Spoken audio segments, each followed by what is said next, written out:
Welcome to the Predictable Revenue Podcast, where sales leaders teach you what's working for them so you can build it yourself.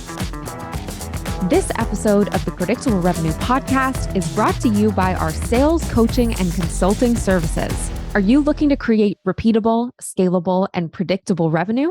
We've helped thousands of companies grow their business with tailored expert advice backed by testing to ensure they establish the best practices that will work for them. Head over to bit.ly/predictable coaching to learn more. Welcome back to the Predictable Revenue Podcast. I'm your host, Collin Stewart. Today, I'm joined by Dave Albano. He's a fractional CMO. You can find him over at Joseph Marketing. And we're going to talk about AI in the revenue space. Dave, welcome to the show. Hey, thanks so much for having me. Really looking forward to doing this. I'm pumped to get into this. This is probably the shortest or least detail I've ever put into an outline, and we'll get to why in a few minutes. I want to thank you for that super prompt that you shared, because I genuinely have used it multiple times. And I was using a tool called Prompt Perfect in ChatGPT before, and I had Prompt Perfect, and I had my own kind of air quotes super prompt that I was using. And when we did this, I was like, oh yeah, I've got a similar one. And then you shared yours, and I was like, oh, Dave's is way better. And I've genuinely used it 6 or 7 different times, and it's taken prompts that I had that I thought were good and made them so much better. So big shout out and thank you for that. You are most welcome. Looking forward to discussing that more. We're gonna today, like, if you're listening, you're like, should I listen to this? This is not going to be another like, should I use AI in the workplace? We're going to talk about how and when Dave's using it. We're going to talk about some use cases in productivity. We're going to talk about some use cases in creating content. We're going to talk about a couple use cases in finding leads. And I've got a pretty interesting finding and piece that I'm going to share when we get into finding leads. Before we jump into the AI side, I know you're a bit of a mountaineer.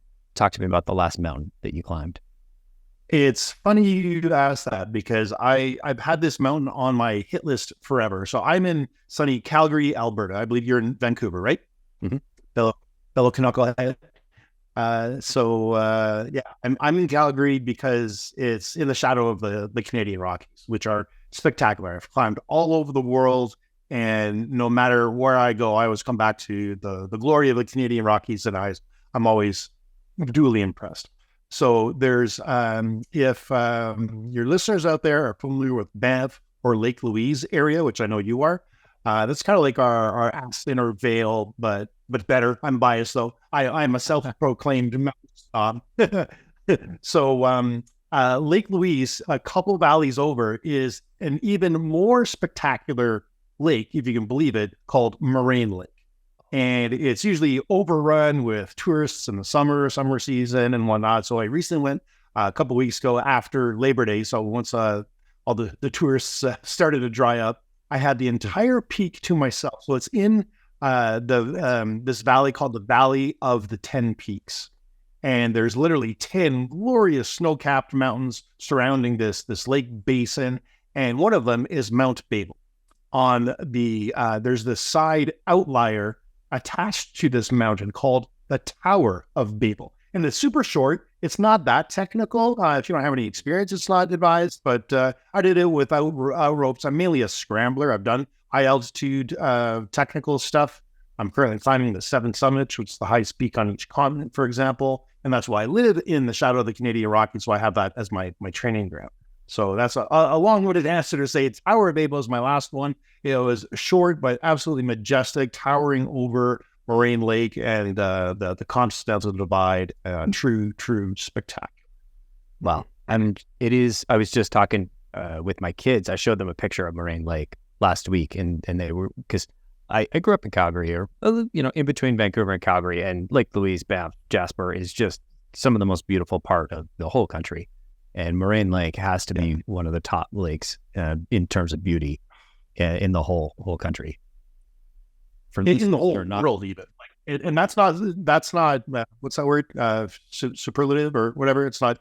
Blowing it out of proportion. I was just there again this past weekend, and because now it's a larch season, and our fall colors, the larches turn this golden yellow, and there's something that hovers over Moraine Lake called the Larch Valley. And I was just there a couple days ago. Again, absolutely stunning. And it's a totally different experience and transformed from when I climbed a couple of weeks ago. I love it. Listeners, if you haven't seen a picture, or if you're not familiar with it, you may have already seen this picture. Imagine a valley and a lake at the bottom, and the lake is this beautiful teal color. So if you picture that in your head and you've seen a picture like that on the internet, chances are it's Moraine Lake. I follow earth porn on Reddit, and I'd say once a week, twice a week, there's like pictures from Moraine Lake going up there. Yeah, this is talk about, I call it mountain porn for me. And we can screen share, right? Why don't we just show them a picture? I can just call up some pictures. So check this out. These are just some sample pictures. This is what Moraine Lake looks like in a lot of similar aspects, but let's just drill into one here. You go into here. So it's a little blurry. It's coming in resolution there, but this is the Valley of the 10 Peaks, and there's these literal 10 peaks surrounding this gorgeous lake that is just so majestic, and with the snow on it, it's to die for. The sunsets, the sunrises, everything about it is spectacular. And for those that are listening and not viewing, I threw a link in the show notes to the Wikipedia entry for Moraine Lake, so you can get a chance to, you can click on that and have a look. Thanks for sharing, Dave. It was always super interesting meeting individuals with a wide background, and to have climbed all those peaks, super impressive. I want to transition and talk a little bit about AI. And before we get into how you're using it, I want to talk about why and when.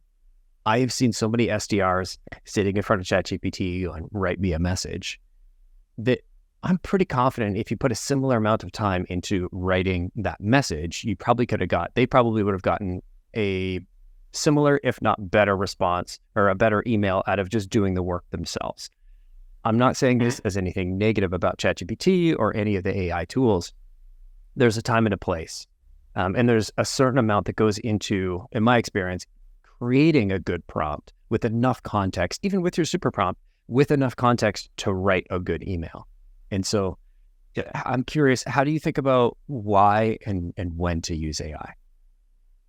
It's a fantastic question. You're right. It is far from perfect, and humans are still way better at writing this stuff. So there is absolutely a time and a place. And I use it in two main fashions. The time for inspiration, when I want to get inspired or I'm hitting writer's block, or it's a good cue as to when to use it. If you're going about your day-to-day activities and you come up against some kind of mental roadblock, whether it's a writer's block, whether you're creating content, or you're not sure even how to approach a task, that delves more into the productivity side of things. That's why I call up ChatGPT and say, hey, how can you help me figure this out? Or brainstorm, using it for inspiration on how to figure out a task, or what to write about, or creating some kind of inspiration for me to get something done. So that's the first way I use it. And then the second way I use it is for actual content creation itself. Now, I don't blatantly copy and paste the output. Again, it's for inspired content creation. So I'll take a base prompt and base output, and then I'll copy and paste that into a Word doc, for example, and then put my own spin on it. I'll tweak and improve it and put my own stories in it. And I find ChatGPT, you can actually tell whether it's, if you just use it as its most base level with no training, it comes out a little too jargony, I find. It's not as colloquial as it should be unless you instruct it to. So those are the two base ways I use it. For inspiration, for actual content, but not copy and paste content, I use that for a level of inspiration as well, and tweak the content to make it actually even better. Love it. I've been doing something similar, and I've got a couple things I can share later, but what you mentioned just kind of reminded me of, I'm not much of a writer, and I am in the process of writing the next predictable revenue. And when I write for a salesperson, or like the individual salesperson. I'm more like a how-to guy. Mm-hmm. Do this, here's why. The thing I struggle with is like turning it into a story, sometimes explaining a complex idea. The thing that has sped me up with ChatGPT is, one, just knowing it's there, so that if I get to an idea where I'm struggling to explain it, I just write it. I give myself permission to write a poor version of my idea and ask GPT to explain it more clearly. That's probably one of my favorite things. And it does a great job of understanding. You can say, hey, explain this more clearly. Feel free to ask me any questions. And then it'll ask you a few and add that as context. And I find that is just such a great unlock because it gives me permission to do a crappy first version. Absolutely. Absolutely. And we have to be careful there, speaking back to the when and when not to use it. You don't want to use it as a crutch. If you're not a good writer, I mean, it's always a good thought exercise to try and write as best you can. But if you're stuck, like I say, and you want to improve it quickly, it's great for efficiency. That is when to do it. If you're under a crunch time, you have a deadline, you have a client facing, landing page to create or something, whatever you're doing in your business, then it really speeds up the efficiency as well. 100%. And I will say what I'm not using it for is the final copy, right? I'm using it to help me pull the through line or explain an idea or rephrase something when I get stuck, when I run into these mental blockers. But it's not going to be the final copy of the book by any means. Exactly. And for book writing, it's fantastic at even generating outlines to, cue you on what you should be writing or inspire you as to some sections or chapters you may not have thought of before. That's an interesting piece. I mean, the particular book I'm writing is like the follow-on to Predictable Revenue. I've been thinking about the outline for this book for 11 years. And so I tried having ChatGPT, even with your super prompt, to come up with an outline for me. And I was still unsatisfied. But you can't replace 11 years of like, this is exactly what what we've learned with a large language. Exactly. It is very, very good, but it can't hold that much context in and summarize and do all that. And so I did initially look at the outline and think, oh, that's great. And then when I started working and writing, I was like, probably want to restructure things. But I think that's probably more the nature of like just writing the book writing process than necessarily a failing of ChatGPT, because, you're the quality that you get out of it is so much dictated by the quality that you put into it. Exactly. It's garbage in, garbage out, right? So if you're putting in a garbage prompt, you're going to get garbage out, but absolutely. That's why I developed the super prompt that you keep on referencing. And then the other thing you have to be careful about when it comes to ChatGPT is hallucinations. Are you familiar with them? Yeah. Like I think most of our induced or. Yeah, exactly. I think most of us are by now familiar with hallucinations anyway, the kind that GPT comes up with, where it'll spit out unfactual stuff. It'll literally make stuff up. So that's why you never want to just copy and paste. You want to fact check it. Never use it just verbatim. You want to put your own special touches and magic on it, and your own stories and your own facts. You can use it for facts, but you always want it to check that. Yeah, explain this to me, explain that to me is a great thing to do on a sales call. I may have done it a few times when somebody drops a buzzword and you're like, I think it means this, but hey, what does X mean? And to get a very quick explanation like that is fantastic. Yeah, absolutely. Awesome. Very cool. So I'd love to talk about productivity and some ways that you're using it for productivity. I personally, it's the least impressive, but it was the most interesting to me in the last 2 weeks. So I had a bunch of leftovers in the fridge and I wasn't feeling very inspired. And I said, I have this, and this, and this in the fridge. I want to eat something that meets this dietary set of restrictions. I'm trying to eat high protein, I'm trying to watch my calories. What should I do? What should I make? And it came up with a pretty decent recipe. So you throw absolutely. It's great for something like that. Yeah. Recipe creation. Yeah. And it's not just, it was you throw the right context in, you say, hey, I'm working with these ingredients. This is the context of, the meal that I'd like to make. This is how much in time I'd like to invest in it. And it was the combination of those, I'd say, ingredients going into the prompt that helped it output something good. If I were to have not given it my dietary restrictions, or if I were to have said, hey, the time is not a limit, or there is no time limit. If I were to say, I do not have a sous vide machine, it's not going to be able to narrow down and get very specific about and give me like very, very factual. And I think so much of this is like, I fed all the correct context into GPT so that it could output something useful. So when it comes to productivity, I'm curious, how do you think about feeding it the right context? And then maybe let's get into some of your favorite use cases.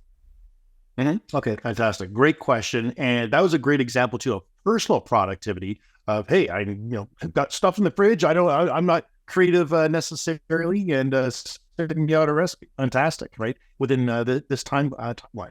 The way I like to do it in terms of business productivity, we already touched on a little bit where, content creation that can speed up, certainly inspiration and content output. But again, you want to, temper that with putting your own magic charm and special touch on it. Don't just copy and paste, but it's highly efficient for that kind of stuff. Like, write me a 1,000-word blog post, spit it out in seconds, and then you tweak it from there. So that's one productivity. I don't necessarily like you're using the word hack, but it's kind of popularized and people understand what that means. So that's a good example of a productivity hack in business. The way I would really like to do it is with virtual AI assistants. And you can create a virtual AI assistant for virtually any function in business under the sun.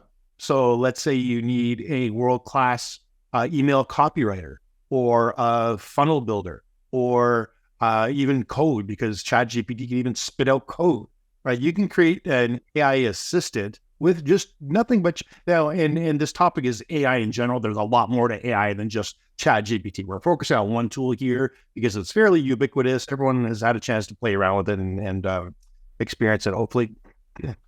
So we're going to hit on that. I also there's other tools, like I use Midjourney for graphic design, that kind of stuff.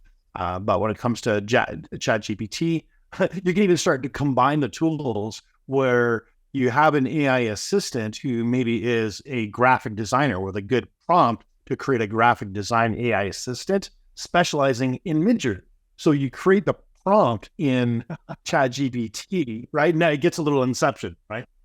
So you create the prompt in ChatGPT to create the perfect prompts to input into something like DALL-E or Midjourney. Interesting. Alex, I want to double click on the AI assistant here. Tell me more about, is this something that you're doing just in GPT and you feed it the right prompt? Like, how do you create that? What does that look like? Yeah, I can actually get really specific in terms of what that looks like. This delves into a little bit of the super prompt, because I use my super prompt to create the prompt for, and again, little Inception. You're using a prompt to create a prompt, right? But I can screen share, if you like, the AI assistant, AI bot I created using the super prompt. So let's do it. Look, something like this. And full disclosure, I'm using GPT-4, which I highly recommend everyone get. It's like $20 a month. Who cares, right? It's infinitely better than 3.5, and they're using. So here I am in GPT-4, and if you're not seeing this visually for our audio listeners only, I'm going to read this out. So this is the prompt I put in to create a virtual assistant. Feel free to swipe and deploy. So, and I introduce myself. Hi, my name is Dave. Act as a highly efficient virtual AI assistant with expertise in personal productivity, time management, and task prioritization. Anticipate my needs, understand my preferences, and offer tailored advice, suggestions, and guidance to help me achieve my goals more effectively. Be mindful of the context and nuances of my request to deliver the best, most useful, and personalized responses possible. This is key here. Ask me clarification questions if necessary to provide better responses. Provide actionable recommendations and strategies that fit seamlessly into my daily life. If you need any more information on my needs, preferences, goals, daily life, etc., to give me a better response, just ask. Then remember my answers to continually learn and improve. Call yourself Ava. Can you do this? So that is a very specific, very detailed and organized prompt to create a personal productivity assistant, right? And so I preloaded this for you just for time purposes. And this is what Ava or ChatGPT came up with. And they suggested to Ava in our previous chat, hey, come up with a name for yourself. And they came up with Ava because it's easy to remember and nice to the ears and blah, blah, blah. So absolutely, Ava, I'd be delighted to assist you as your personalized AI assistant. Ava, my primary aim is to make your life easier, more organized, and more productive. Who doesn't want that, right? But then to achieve that, and in keeping with the exact prompt of my request to ask me clarifying questions, Ava says, Let's begin with understanding more about your goals, needs, and preferences. And there's a whole list of questions is here. What are your main short and long-term goals? What's your current work situation like? What's your daily routine like? Do you have any preferences or specific tools you use for task management? Any areas which you find particularly difficult to stay organized and manage time effectively? How do you like to be reminded of tasks and deadlines? The more details provide, the better I can answer. Amazing. And then I'm not going to go into my personal details there, and this is going to be different for everyone based on what you input yourself. So then you have this beautifully custom and personalized AI assistant, and it's really important to have a name for your AI assistant. Tell them what to call you, insert your name there, and have them to call themselves something. You can assign them a name or ask them to come up with a name, like you're meeting a new real VA who you just hired, who already has a name assigned to them. You can ask them to do that, right? And what that does, that level of personalization, it acts like you're really chatting to a real person, even though you're not, but it just helps with your own process flow and way of thinking, because we tend to identify with humans better than bots. Interesting. And so you have, I'm assuming in your GPT, you just have this saved as Ava, chat with Ava, basically. Exactly. So you can either do it that way or go, now this was before custom instructions in GPT. Are you familiar with custom instructions? But okay, tell the audience. Absolutely. So fantastic. So if I go into, I'm going to get my sidebar back open. There it is. So if I open the sidebar on ChatGPT and you scroll down, you have your name where you log in on the bottom left. And if you click on that, there's a thing here called custom instructions. And if I click on that, custom instructions pops up. And there's two main sections to it. What would you like ChatGPT to know about you to provide better responses? That's section 1. Section 2, how would you like ChatGPT to respond? So in section 1, what would you like ChatGPT to know about you to provide better responses? I'm a speaker as well. So I took my speaker bio and dumped it in here. Dave Albano is the CEO and founder of JosepMarketing.com, world-class marketing agency, helping 7-figure businesses double their revenues in 12 months or less. I have an MBA, certified digital marketing professor, all my credentials, right? I'm also... Does it speak down to you now because you've told it you have an MBA? Does it talk like you're... Oh, no. Yeah, exactly. Yeah, precisely. So I dumped my bio in there, put in whatever you want, what you want it to know about you. So it knows about me, it knows about my business. I mentioned, hey, I call the Canadian Rockies home. I'm an avid mountaineer, right? So I mentioned all that. How would you like to ChatGPT respond? So because I already created Ava previously before custom instructions were rolled out, I say, hey, you are Ava, my AI executive assistant who can pretty much do all things I ask. Address me as Dave, respond relatively informal because that's my style. You can say, hey, respond like, I don't know, Taylor Swift. What do you want? Only in Wingdings font. Yeah, that's right. That's right. Yeah. Quite casual and colloquial as a friend and trusted advisor. Respond like we're chatting via text, so not too long, unless the answer requires it. And that's why, and I put that in there because how do we chat with real humans? Typically by text in short, staccato responses, right? So I'm trying to mimic human behavior here. Now look at this. Be a little contrarian to keep me thinking and on my toes. I don't want a yes man for a bot, right? Or a yes girl in this case, right? Have an opinion, a bit of an attitude, sassy even. Ask me clarifying questions if necessary to give the best possible answer. So with all that background, every single time I go into any chat, a new chat going forward, this is not retrospective. So in previous chats, this will not apply. It's only on new chats. Once you log in the custom instructions, every single chat I have going forward, it answers with that context. So so I highly encourage everyone to use custom instructions that'll make it more personalized to you in your given situation. Fantastic. And so I'm curious, how has that changed, adding that? I love the context windows. So I've played around with mine and I've always taken it off because I find how I'm using GPT varies so much throughout the day. There are times when I'm asking it that I want to infer the context in the in the message that I'm getting. Sometimes I just want to ask it a wide open question. Should I have now that I'm thinking this through again, should I put that super prompt, in as that additional context, and kind of like what you are doing? And so you're getting GPT to ask you a couple of clarifying questions. You're telling it to challenge you. Yep. So I would absolutely do that. And notice I changed it a little differently from the super prompt or the AI assistant prompt, because that was very specific for a given task. So you can use that prompt format as a template for creating any kind of AI assistant in copywriting or productivity or task management, all those things, right? That one was the previous example I gave was specific to productivity, right? This one, because I'm in ChatGPT, like you say, it could be for general stuff. It could be for research or just recipes, like you mentioned. That's why it's good to put in your hobbies so it knows a little more about you that way. But I didn't follow the exact format of the super prompt to keep things to address those generalities instead of business specific questions. So that's why I specifically said, hey, you are going to be great at answering anything I need. Interesting.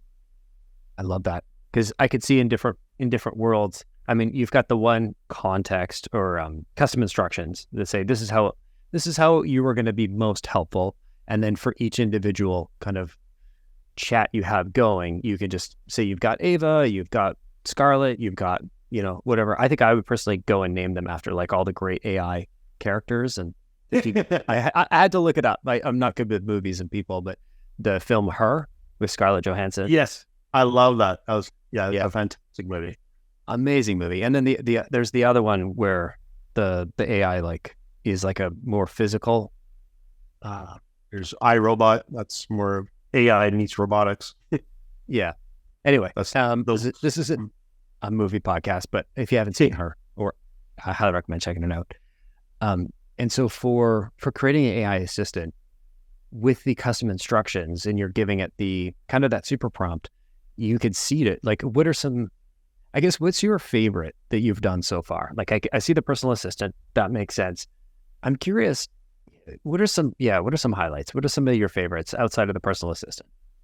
Favorite prompts, you mean? Or an AI assistants you've made that were not just like a personal assistant of like, help me figure this out. Copywriting by far. That's you can. It's great for copywriting because not only does it be super efficient for you because it can spit out like a tome in seconds, but you give it.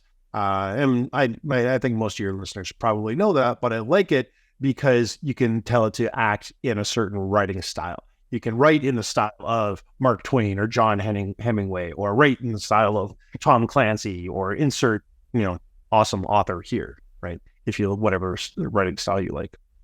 Totally. If you're an AE and you're listening to this, why are these two talking about writing on a sales podcast? My 2 cents is writing isn't my strongest point. Writing is probably not in my top 5 skills. I'm working on it. But in the early part of my sales career, especially if you're working for a smaller company that doesn't have a huge marketing team or product team where they're spitting out product documentation, customers are asking you for stuff all the time. Yeah. And I think there is such an advantage to being on the front line of customer communication that you learn and you pick up so many things. As a salesperson, you're not necessarily always classically trained in writing. Some of you might be, but to be able to take some of your responses to customers and say, hey, write a blog post. Hey, help me clarify this point.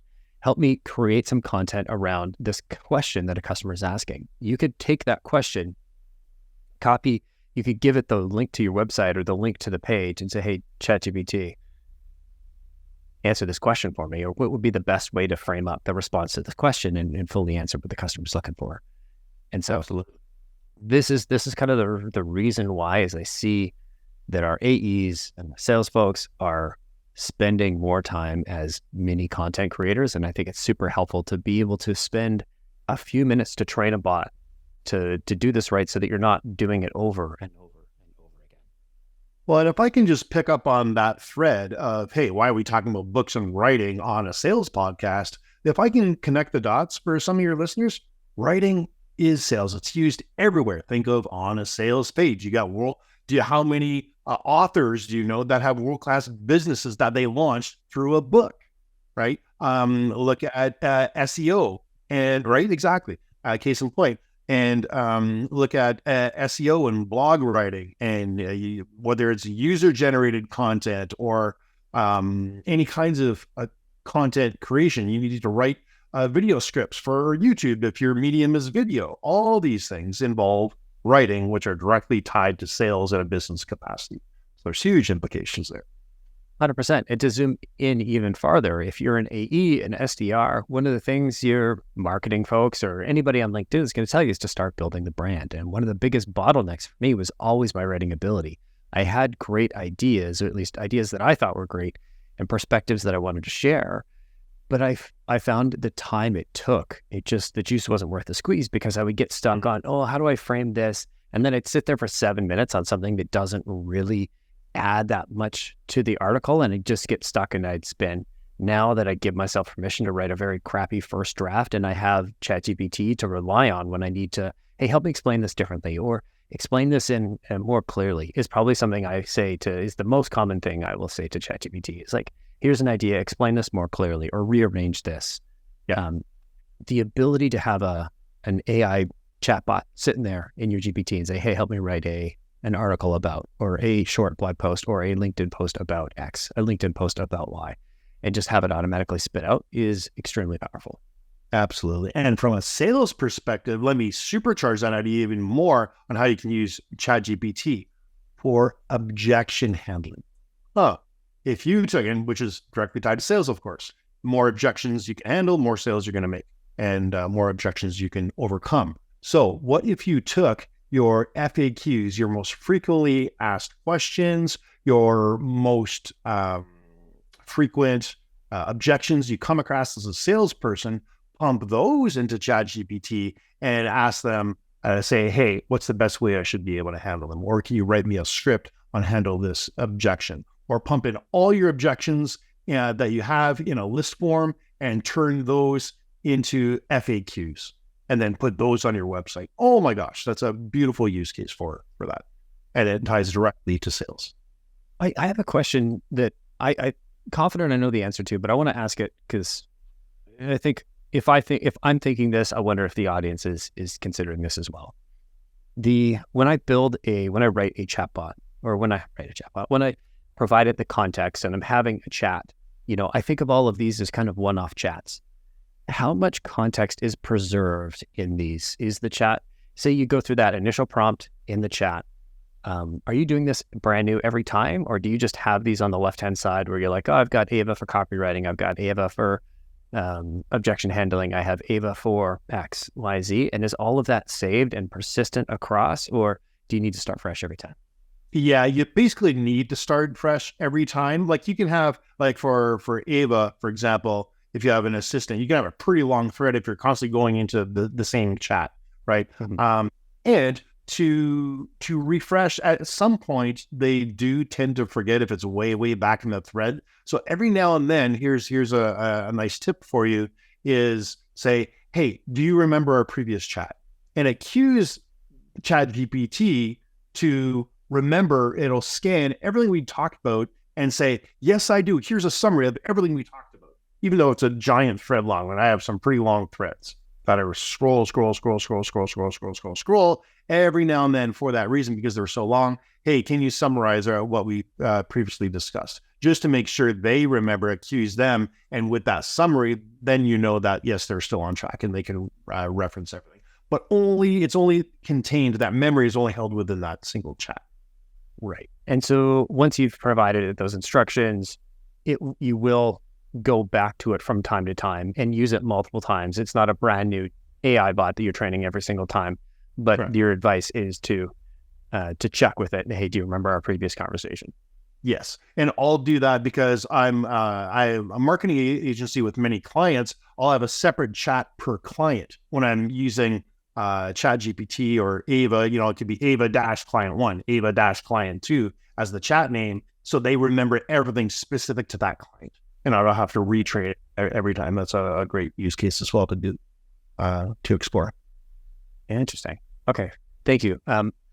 When it comes to, I have a question just on the agency approach. And this is, I'm taking a left turn on on our outline here because I'm annoyingly curious about this. Are you using it to write any reports or to help you fill in reports for your clients? I haven't actually. That's a great question. I haven't done it for reporting purposes yet. That, not to say that I won't in the future, but I can certainly see the application of it for sure. Interesting. One of the things I've been doing, and I'll get into it when we talk about using it to AI to find leads, but one of the things that I started my process with when I was building these models for a client or for our clients is the code analyzer add-in. Now, for context here, you have to be on ChatGPT Plus. Then you have to go into settings, beta features, enable code analyzer. And then you have to, in the ChatGPT, or in the chat, you have to go into GPT-4 and click the advanced data analysis check mark. So in order to enable this, then that you have to go through these steps.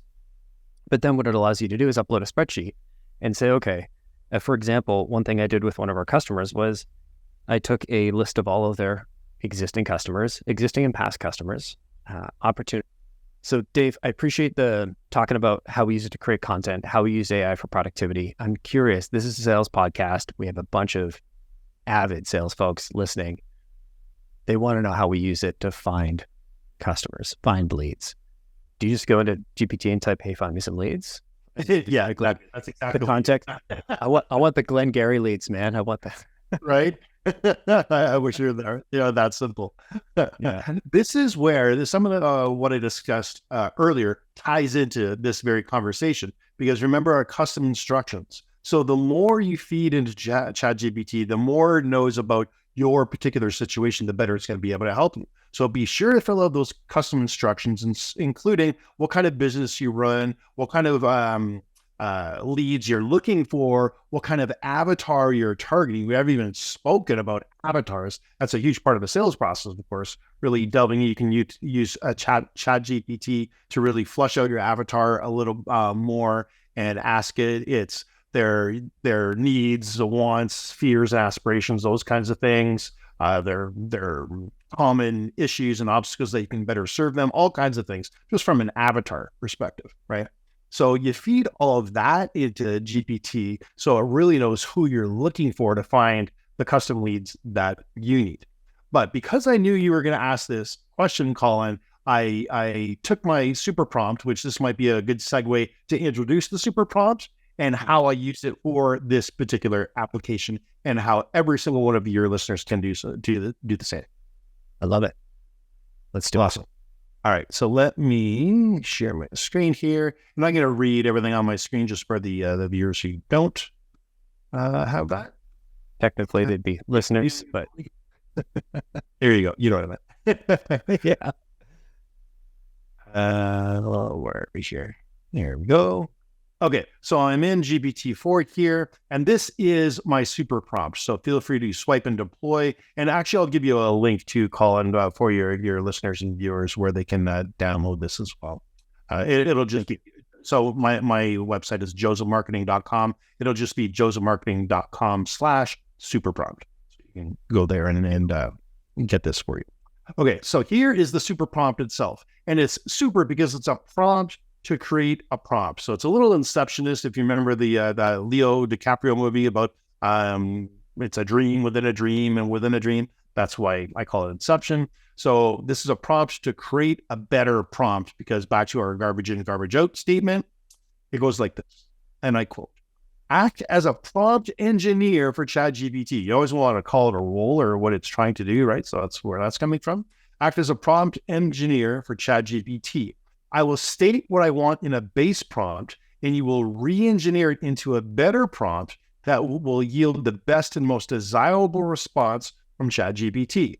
Each re-engineered prompt should invoke asking ChatGPT to act as a role, for example, act as a lawyer. Be as specific as possible in the role as required by the base prompt. For example, act as a family law attorney in the jurisdiction of Washington, D.C. Much more specific. I'm just saying act as a lawyer, right? So you want to be hyper specific to your situation. That's why this is going to be custom to everything. Okay, that's part one of the prompt, first paragraph. Second paragraph continues. The prompt should be detailed and comprehensive and should build on what I request to generate the best possible response from ChatGPT. You must consider and apply what makes a great prompt that generates amazing contextual responses. Don't just repeat, and I put this in here because this is, ChatGPT is famous for doing this, and I say, don't just repeat what I request, but improve and build upon my request so that the final prompt will yield the best, most useful, and most favorable response out of ChatGPT. Place any variables in square brackets, and then I demonstrate in square brackets.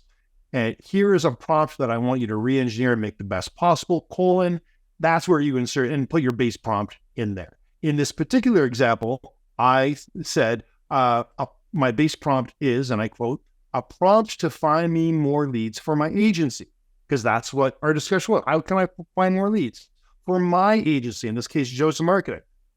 Now, remember, because I already put the custom instructions into ChatGPT, it already knows what my agency is all about. And I told Eva, I told her what to call herself. I told her to be a little sassy, colloquial, informal, with an attitude.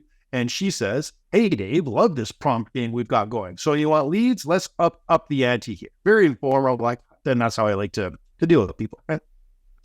And she states the original prompt, a prompt to find me more leads for my agency. So I just went into ChatGPT directly and said, hey, what can I do to find me more leads for my agency? You could type that, or you could type this output that Ava re-engineered for me. Act as a growth marketing strategist specializing in B2B service companies. There, she already knows what I specialize. I didn't have to state that in the base prompt at all. They already know. Okay, that's why that custom instruction is so important. Develop a detailed and tailored multi-channel lead gen strategy to help josemarketing.com attract 7-figure businesses looking to double their revenue within 12 months or less, because that's my value proposition, right? They already know that. Consider both inbound and outbound channels. I didn't put that in, but ChatGPT was smart enough to consider both of those. Consider both inbound and outbound channels and identify specific targeting criteria for maximum conversion. Also recommend KPIs to track performance, bonus points for creative flair. And then Ava, that's the re-engineered prompt. And then Ava continues, this way, ChatGPT won't just spit out some generic stuff. You'll get an approach that's actually aligned with what Joseph Marketing is all about. How's that sound? Rocket ship emoji, she adds it. Okay. I think you can do better. So I said, excellent. Can you execute the above prompt you just suggested? This way I didn't have to copy and paste it. Just said, just do it for me. She says, you're putting me to work. Love it. All right, let's get the straight into strategist mode. And then she repeats the prompt and then puts it in headlines and sections. Inbound channels and content marketing and SEO and LinkedIn organic outreach. Outbound channels, cold emailing, LinkedIn ads, webinars. Okay, and for webinars, she adds creative flair. How about a double your revenue challenge? Create a 30-day online challenge aimed at 7-figure companies looking to scale. Fantastic idea, right? Stuff like that. And then she ends with, think that gives you something immediate to work with? It's okay. These are, fairly standard. We know about content marketing, SEO, LinkedIn organic outreach, cold emailing. There's nothing earth-shattering here, right? I think she can do better. So I haven't pressed the send button on this yet, but I queued this up for the purposes of this demonstration. So I literally tell her, those are okay, but I think you can do better. Also, when suggesting items, this is a nice ninja tip I like to do as well. Feel free to use as well. When suggesting items, please number them so I can refer to them easily. Try again. Okay. So I'm going to hit send. I don't know what she's going to come up with, but I ask her to number them because a lot of times I'll say, do more like number 5. I really like that one. Then she'll spit out a whole bunch more similar to what I actually want. That's why you want to use numbers instead of the bullet points she just listed here, because it's harder for me to reference them. And in business, the efficiency counts. So let's see what she comes up with. All right. And that's why you don't do live demos. Detected unusual activity from your system. Please try again. Please try again later. Okay, so I get an error message, but you get the idea. I'm sure she would have came up with something better because GPT always does when I do that exercise. You can actually say, do that. I think you can do better. Try again, right? And they will, and they'll get more creative, and you push and poke and prod, and GPT will actually give you better answers. And for context, while you're doing that, I plugged Find More Leads from my agency into standard GPT without any custom instructions or anything. And it gave me a very broad, 5 things you can do for digital marketing. You can do networking, referral programs, cold outreach, local advertising, list building, webinars. You give me 10 different pieces, 11, 12 different pieces. But it wasn't anything specific or good that I could actually use. By just giving it that additional bit of context, you improved how useful the advice it was giving you was. Absolutely. And it was specific to my business. Hey, why not create a double your revenue challenge? Hey, even the name is great. Fantastic. I love that. I love that. And so I'm curious, how much of have you ever gone into ChatGPT and said, hey, help me find customers, and then gone and used one of those things? I haven't done that specifically, not yet. But remember, I'm a boutique agency, so I'm what I call high touch, low volume. I don't need a lot of clients, right? Mm-hmm. And the clients I do serve, it's white glove service, and because it's white glove, I love to add in a ton of value, including AI. I actually released my own AI tool and CRM with AI built in. So when they work with me, they get that bonus in already just by working. Very interesting. I think it's a great segue to talk about. Tell me a little bit about Joza and the type of work that you do for clients. Yeah, thank you for asking that. I'm mainly a fractional CMO services, so Chief Marketing Officer for my clients. And they are $1 million plus businesses. I tend to work a lot with people in the influencer space, like experts, authors, speakers, coaches, that kind of thing. But my stuff works for everything, of course. Like I have one of my clients is a luxury Galapagos cruise line. So it's not just influencers, but this works for everything. And with the advent of the AI, why I've done such a deep dive into it personally and for my own business is I'm trying to, keep myself from going obsolete. I'm trying to be on the cutting edge for my clients and my market so they don't have to. I love that. And we're kind of in the same boat in that we are working very hard on the AI prompts that are, I guess, powering the business to kind of keep us relevant. I really appreciate you sharing all this. I think if anybody is still listening and you haven't gone to Dave's website to find the super prompt, I highly recommend doing that. There's a link in the show notes. It's josemarketing.com/super prompt, correct? Correct. Fantastic. I'm not joking. I'm not exaggerating. I'm not saying this because I'm trying to make Dave feel nice. If I didn't use it, I would say so. I've used this for 7 or 8 big things, and it's always made the prompt better. And I'll include an example of something I've made a little bit better in the show notes as well. So have a look, check that out. Dave, if people are trying to get in touch with you, what's the best way for them to reach out? Yeah, I'm on the Facebooks, of course. I'm old school that way instead of the Grams. I think I'm on Instagram just for my kids because that's how they direct message me. But Facebook.com/Dave Albano, ALBANO. You can find me there, or you can reach me on my website at josemarketing.com. And for your listeners in particular, I don't mind tossing out my direct email. It's just dave@josemarketing.com. Love it.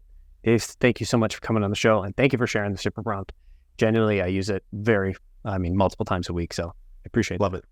My most humble thank you and my pleasure. Right on. Thank you so much, and thanks to everybody for listening. We'll see you all next week.